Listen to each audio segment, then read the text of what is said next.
So 3 decades after their wrongful rape convictions and years of imprisonment, the Central Park 5 story is told in Ava DuVernay's new limited series, When They See Us. Astrid in the ATL was there for a very special screening.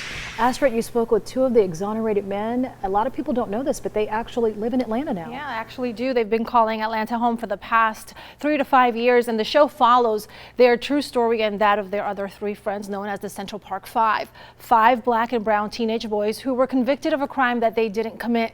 The case was controversial and it was well publicized when it first broke. There was even a documentary about it in 2012, but now through Ava's lens, we get to hear and see the story from the kids' side.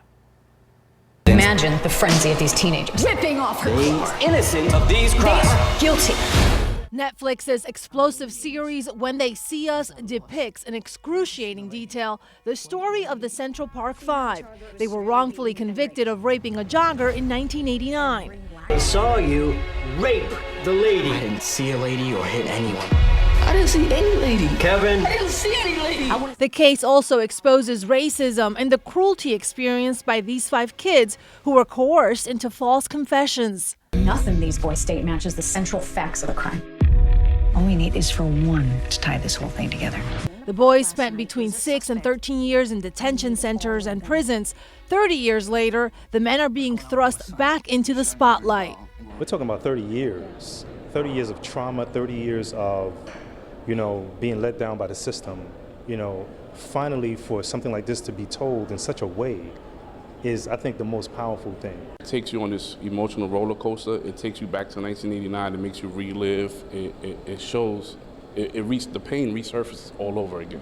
In 2002, the jogger's true attacker confessed. His DNA matched the physical evidence. A state Supreme Court vacated the Central Park 5.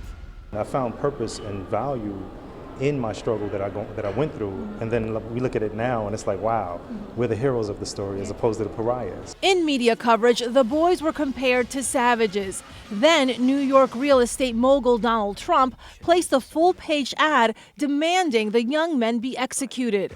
When the story first came out, the media played a big role in helping convict you guys as well. They took one thought that they had of you and ran with it. What do you hope the media learns from it? We hope that they learn from the past. We hope that they learn from their mistakes.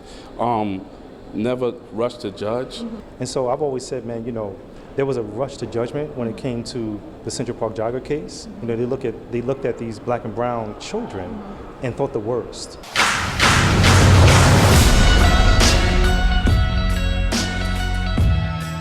If you want to catch this powerful series, it's out on Netflix right now. And since the release, there's been a call to boycott the work of former prosecutor Linda Farsteen. She's a well-known, successful crime novelist, and a lot of people want, the retailers to stop selling her books because they feel she was like the main architect in helping convict these kids. Funny enough, Felicity Huffman plays her, who is going through her own, court issues, but she does such a good job of making this woman evil and a villain that you just don't really like her. And TMZ is now reporting that she is on the board of a nonprofit and they're about to ouster her out of that position too. So a lot of backlash for her role that she says that she did not play a part in. Yeah. But the story, if you've been watching this special on Netflix, shows a very different side. Yeah, not only the special, 2020 did something else on the children and the case itself and showed her in the same light, and the documentary in 2012. So there's some facts to back up what the miniseries is saying. Justice can be slow, but it does come. Yeah, the wheels of justice turn. Yeah. All right, Astrid, thank you very much.